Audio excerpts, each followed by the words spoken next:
Hola y bienvenidos a Través de la Biblia con Les Feldick. Les Feldick, un ranchero y agricultor de Oklahoma, ha estado enseñando clases de Biblia al estilo casero durante más de 20 años en Iowa, Oklahoma y Texas. El estilo único de enseñanza bíblica de Les Feldick ha hecho que los libros de la Biblia cobren vida. Cuando Les está enseñando, es tan interesante. La gente dice que el tiempo parece volar. Y ahora, aquí está Les Feldick. Está bien, es un gusto tener a todos esta tarde. Y una vez más vamos a producir 4 de estos programas de media hora. Y para aquellos de ustedes que se están sintonizando, tal vez por primera vez o tal vez por segunda, somos solo un estudio bíblico informal.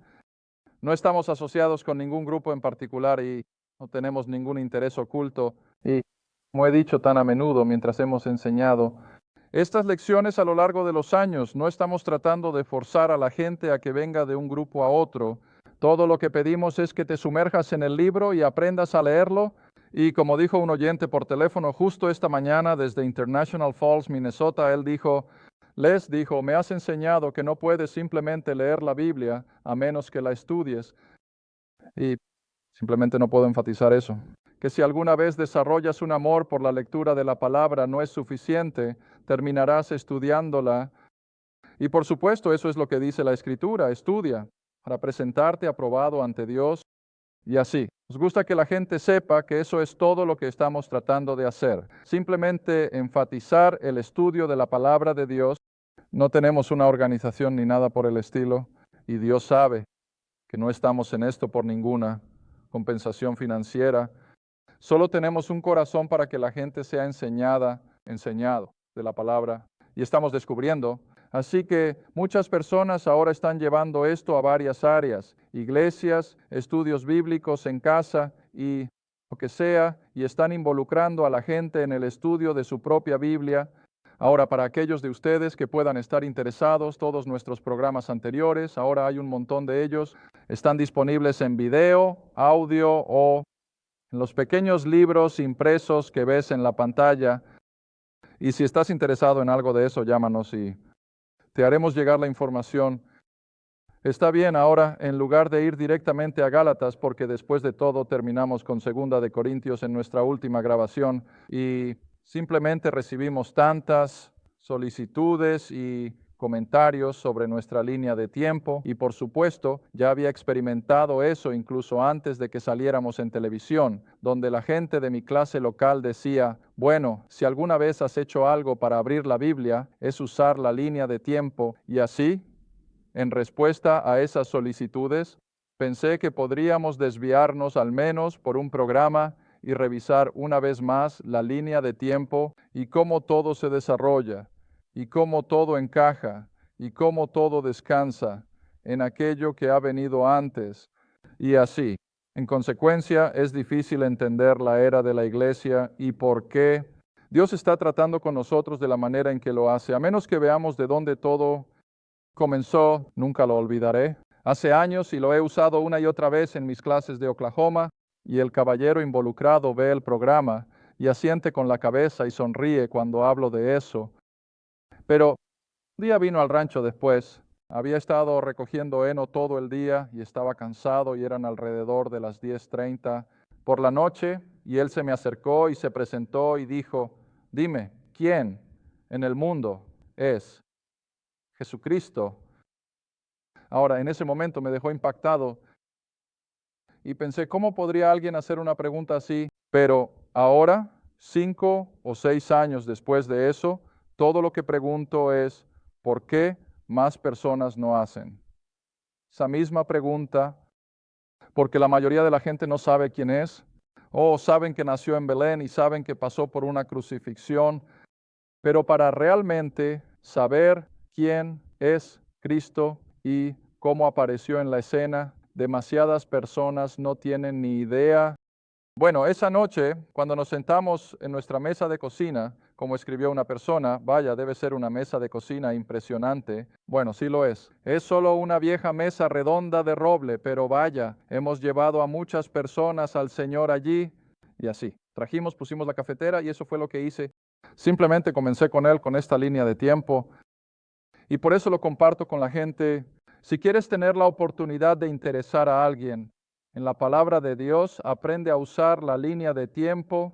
Es bastante simple y hoy lo voy a complicar un poco.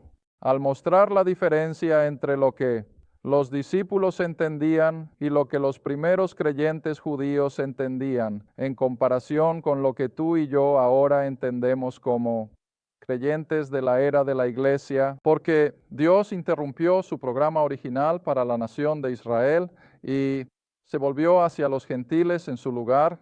Así que de todos modos voy a empezar en lo que respecta a las escrituras. Cariño, ve a Génesis capítulo 12 y solo echaremos un vistazo al pacto abrahámico por un minuto, porque desde la línea de tiempo verás eso.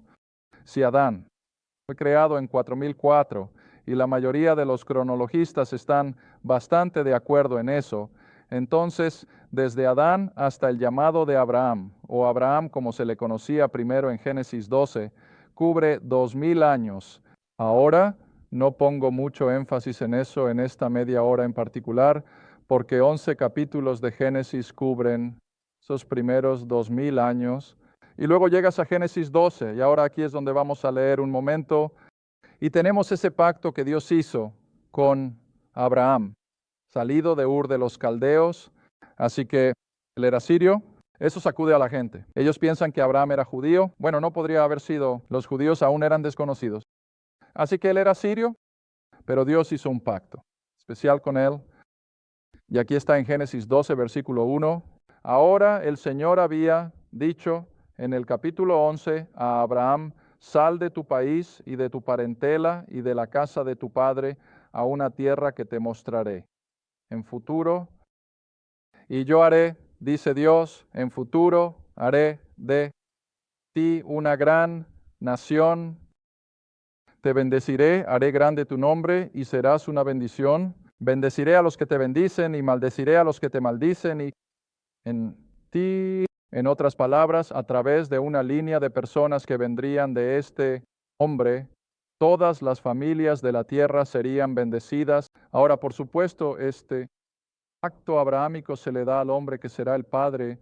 Ahora bien, de una raza de personas que nunca habían estado en la tierra antes, salieron, por supuesto, Adán y Noé y los 3 hijos y Abraham, pero Dios instituye ahora por su soberanía una nueva raza o nación de personas que hemos llegado a conocer como Israel, y así los judíos vienen como resultado de este pacto hecho con este único hombre.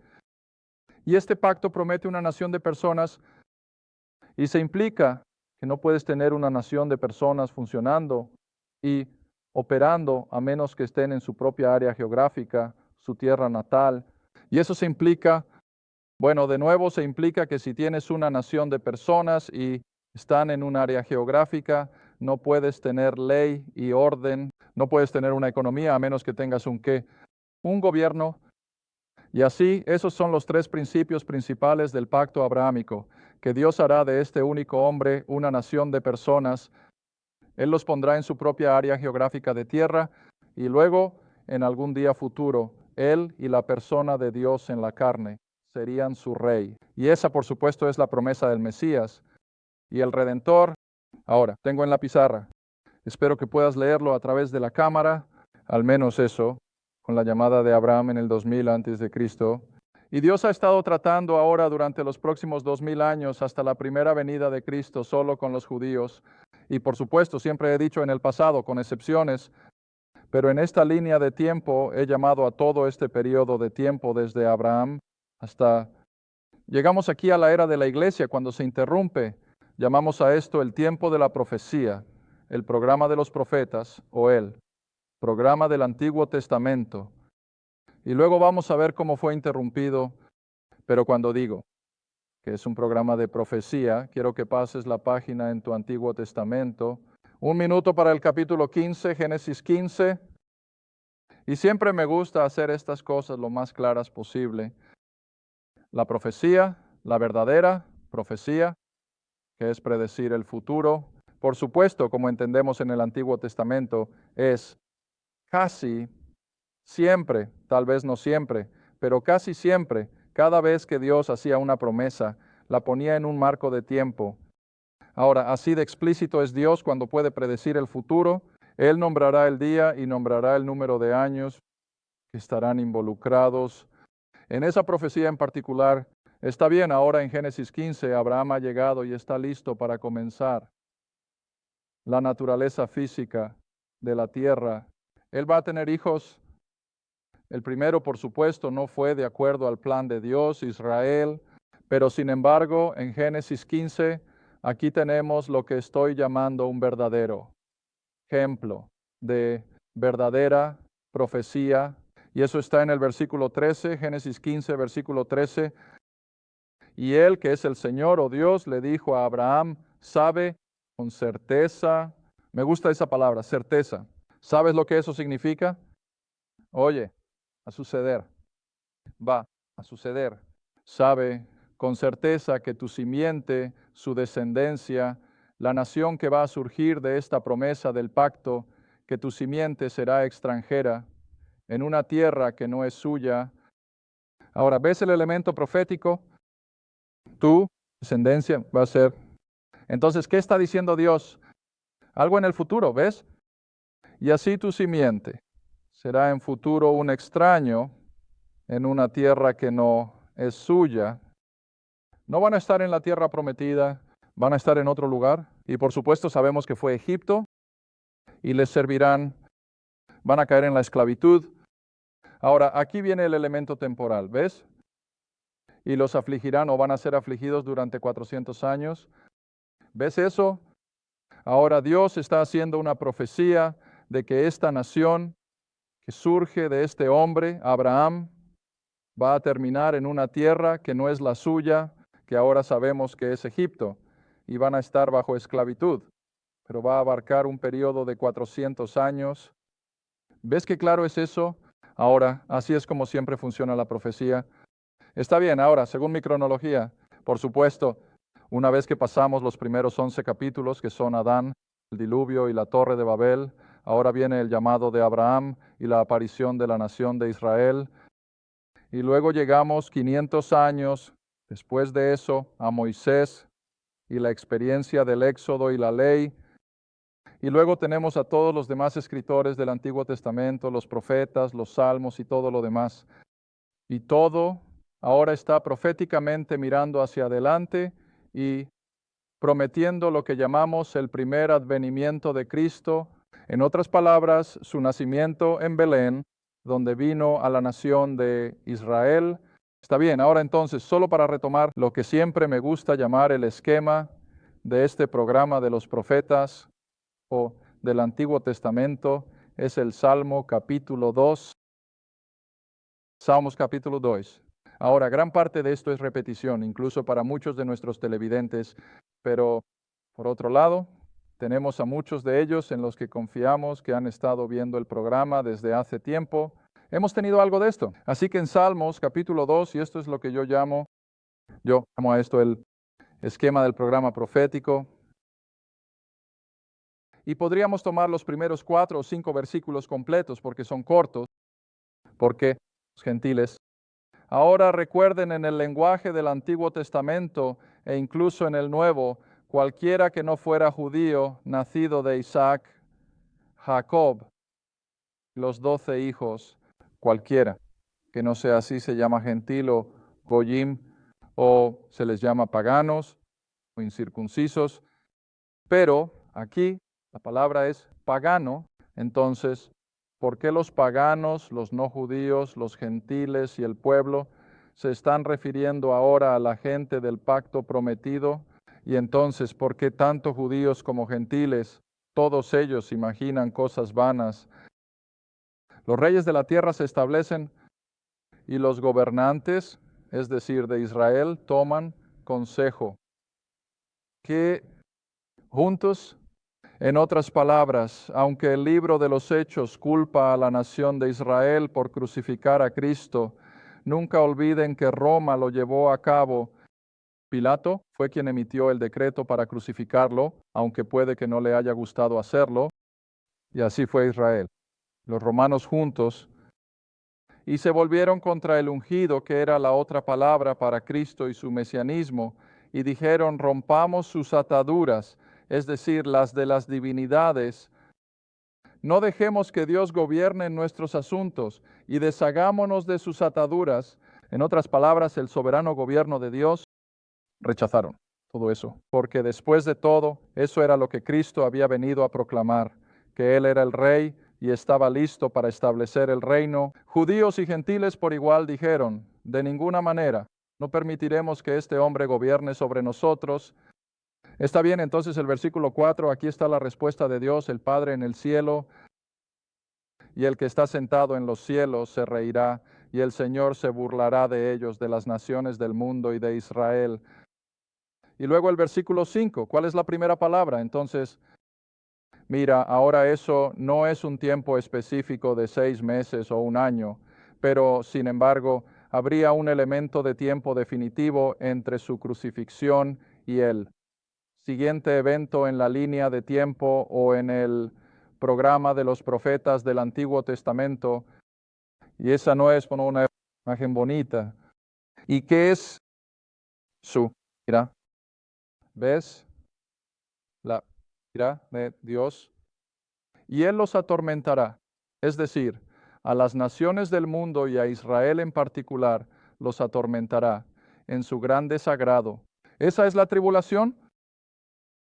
Sin embargo, a pesar de que todo encaja según el programa profético, todo lo que los profetas han escrito, sin embargo, el salmista escribe, he puesto mi rey sobre el monte santo de Sión. Ahora, ¿qué es eso? Ese es el reino. Está bien, así que ahora si puedo volver a mi línea principal, espero poder darle sentido a esto.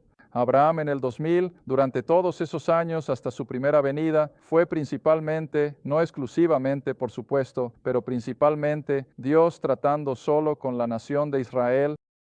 Cristo vino, llevó a cabo sus 3 años de ministerio terrenal predicando y proclamando quién era solo a la nación de Israel y lo crucificaron. Él ascendió de nuevo a la gloria. Ahora bien, según los Salmos 2, el siguiente evento sería la ira y el tormento, que serían los 7 años de la tribulación. Y luego Cristo vendría y establecería su reino. Ahora, esos son los Salmos 2, 5, 6 y 7, tan claros como se puede. Ahora, entonces, ¿qué es lo que falta? Bueno, la era de la iglesia.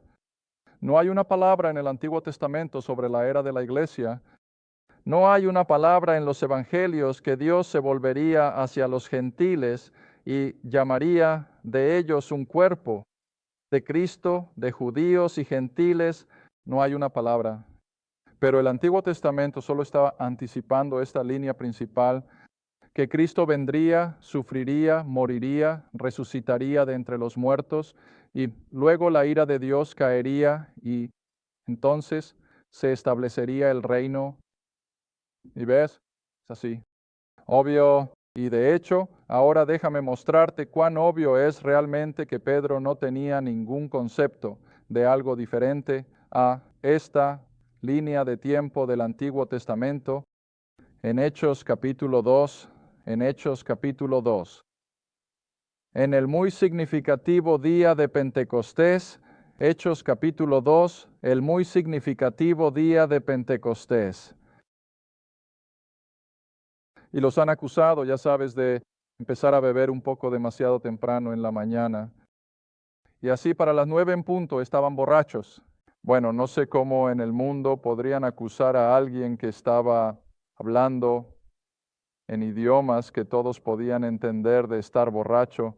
Mi experiencia con las personas borrachas es que no puedes entender un idioma, y mucho menos muchos, pero sea como sea, los estaban acusando de haber estado bebiendo demasiado vino nuevo. Y luego, en el versículo 15, la respuesta de Pedro fue, Hechos 2 ahora, versículo 15, porque estos no están borrachos, como ustedes suponen, ya que es solo la tercera hora del día. Son solo las 9 de la mañana, pero, versículo 16, pero lo que ustedes están viendo, ven, ahora está implícito. Por supuesto, lo que estás viendo es el cumplimiento de la profecía. Eso es lo que está diciendo. Pero Esto es lo que fue hablado por el profeta Joel. Ahora, ¿dónde está Joel? De vuelta en el Antiguo Testamento. Era parte de la profecía y ahora lo cita, ¿ves? Y esto es lo que escribió Joel. Y sucederá, mientras escribe profecía, y sucederá en los últimos días, dice Dios, que derramaré de mi espíritu sobre toda carne. Y vuestros hijos y vuestras hijas profetizarán, vuestros jóvenes verán visiones, y vuestros ancianos soñarán sueños. Y sobre mis siervos y sobre mis siervas derramaré en esos días de mi espíritu y profetizarán. Pedro lo estaba viendo, ¿ves? Estaba sucediendo en el día de Pentecostés. Y luego el versículo 19.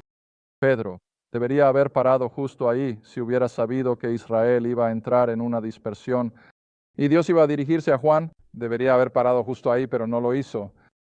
Pedro todavía estaba aferrándose con uñas y dientes a ese programa del Antiguo Testamento. Mi línea principal, que Israel tenía que llegar a un conocimiento de su Mesías y luego la tribulación podría desarrollarse y entonces tendrían al rey y al reino. Está bien, mira lo que dice entonces. Versículo 19 continúa citando a Joel. Y mostraré maravillas en el cielo arriba y señales en la tierra abajo, sangre, fuego, vapor de humo. El sol se convirtió en tinieblas, la luna en sangre, antes de que venga ese gran y notable día del Señor. Bueno, ¿de qué está hablando? La tribulación, ¿ves? Y Pedro sabía que tenía que venir, pero ¿cuál es el último versículo? Y sucederá que todo aquel que invoque el nombre del Señor será salvo. Ahora, ese no es Pablo, ese es Pedro. Y Pedro todavía está en la línea principal. Él está en el programa profético. Y de lo que está hablando aquí es que el crucificaron ha resucitado de entre los muertos. Él ha regresado a la gloria, según Salmo 110, versículo 1, sentado a la diestra del Padre. Y sin embargo, tendría la ira y la vexación. Y entonces, por supuesto, Cristo regresaría y establecería el reino, pero Israel lo rechazó. Y así el rey no podía derramar la ira de la tribulación. Tuvo que esperar en el cielo hasta que algo más glorioso sucediera. Y ahora, por supuesto, tenemos que avanzar un poco más en el libro de los Hechos, hacia el capítulo 9, Hechos capítulo 9. Ahora, esto es solo un repaso rápido, por supuesto. Ahora, en Hechos capítulo 9, quiero que salten hasta el versículo 15. Hechos capítulo 9, versículo 15. Y aquí estamos en la tremenda conversión de Pablo en el camino a Damasco. Que detestaba, odiaba con pasión el nombre de Jesús de Nazaret, porque lo veía como algo totalmente descomponiendo el judaísmo, difamando el templo y la ley, y así hizo todo lo humanamente posible para eliminar el nombre de Jesús de Nazaret, y así él piensa que ha cubierto prácticamente todas sus bases en la tierra natal de Jerusalén y Judea, y así ahora ha ido al sumo sacerdote y ha obtenido permiso incluso para ir a Damasco. Ahora leí un relato interesante sobre esto el otro día que supongo que nunca había comprendido antes, porque a menudo me he preguntado, ¿cómo permitieron eso los romanos? Bueno, el judaísmo. Tenía bastante influencia, incluso con los romanos. Y así los sumos sacerdotes y los gobernantes de Israel tenían suficiente influencia con el gobierno romano para que con algunas de las ciudades del Imperio Romano de Oriente pudieran realmente exigir la extradición como lo hacemos hoy. En otras palabras, si alguien de América comete un crimen horrible y huye a Canadá, ¿sabes lo que permite la ley? ¿Podemos persuadir al gobierno canadiense para que los extradite de regreso a casa, a América? Bueno, los judaizantes, los sumos sacerdotes de Israel, tenían ese tipo de control sobre el gobierno romano, que había ciertas ciudades donde podían pedir extradición, y así es como Pablo y los líderes religiosos de Israel ponen en marcha esto, y dicen, subamos a Damasco y traigamos a estos judíos renegados que han seguido a este Jesús de Nazaret, y tratemos con ellos. Y por supuesto Pablo repasa en el capítulo 26 eso. ¿Qué hicieron? Lo metieron en prisión, lo mataron. ¿Ves? Está bien. Ahora, mientras Pablo de Tarso ha encontrado al Señor en el camino a Damasco, y todos ustedes conocen el relato aquí, es donde tienen ese tremendo cambio en el modus operandi. del Dios soberano. Versículo 15, pero el Señor dijo a él, es decir, a Ananías, quien estaba discutiendo, oh, hemos oído todo sobre este tipo. Pero le dice a Ananías, ve tu camino, porque él, Pablo de Tarso, es un vaso escogido, para que lleve mi nombre ante los gentiles, los reyes y los hijos de Israel, porque le mostraré cuántas cosas debe padecer por mi nombre. Ahora, eso abre la puerta entonces al ministerio del apóstol Pablo entre los gentiles, y ahora tenemos que bajar a la segunda línea. Este es el que nos concierne. La profecía había cumplido su curso.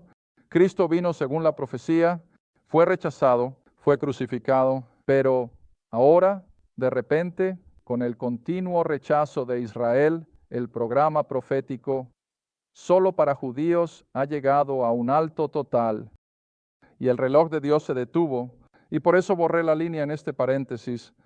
Su reloj se detiene, la profecía se detiene y Dios abrió toda una nueva perspectiva de las Escrituras. ¿Y qué es? Los misterios, Pablo dice, he aquí, os muestro un misterio en Romanos 16, versículo 25. Veamos esto un momento rápidamente. Mi tiempo está pasando demasiado rápido otra vez, pero veamos si podemos encontrarlo en Romanos 16, 25. Y esta es la parte abierta de mi línea de tiempo. Entonces, Romanos 16, versículo 21, lo tenemos, cariño. Está bien, tenemos que hacer esto rápidamente ahora. A él, Pablo escribe que tiene el poder para estableceros, según mi evangelio, no el evangelio de Jesús, no el evangelio de Pedro, sino el evangelio de Pablo, según mi evangelio y la predicación de Jesucristo, según revelación de que el misterio, ¿ves? Y así ahora durante casi 2000 años no hemos estado en el programa profético, estamos en la era de la gracia, que es la revelación de los misterios, cosas que se mantuvieron en secreto. Aquí en el Antiguo Testamento no había concepto de que los gentiles fueran traídos a una relación con el Dios Todopoderoso, pero cuando la iglesia esté completa y pueda ser quitada de en medio en lo que llamamos el rapto, entonces verás que esto simplemente retrocede hasta allí y el programa de los profetas continuará, aún se completará. No puedo expresarlo de otra manera, que tan pronto como la iglesia esté fuera del camino, solo, juntas estos dos bultos y continúas adelante. Entonces, y con el programa profético, ahora todo lo que tienes que hacer es mirar la situación. Israel está de vuelta en la tierra como lo estaba en el momento de la primera venida de Cristo. Pronto tendrán su templo y volverán al judaísmo, a la ley y al culto en el templo. El imperio romano revivido ya está en escena. La comunidad europea está casi completa, hasta el más mínimo detalle, y así todo ahora está encajando en su lugar, será justo. Como fue en el momento del primer advenimiento de Cristo. Oh, es cierto, la tecnología y todo ha explotado, pero aún así lo es. Todo es con el único propósito de llevar a cabo el escenario del fin de los tiempos para esa segunda venida de Cristo a la nación de Israel.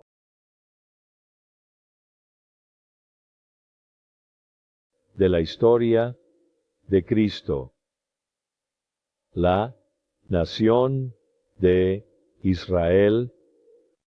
O, sobre este programa, escribe a Les Feldick Ministries, Ruta 1, Caja 760, Quinta, Oklahoma, 74152. Esa es la Ruta 1, Caja 160, Quinta, Oklahoma, 74152. A través de la Biblia con Les Feldick es apoyado por los espectadores y tu donación es apreciada. Gracias y asegúrate de sintonizar la próxima vez para A través de la Biblia con Les Feldick.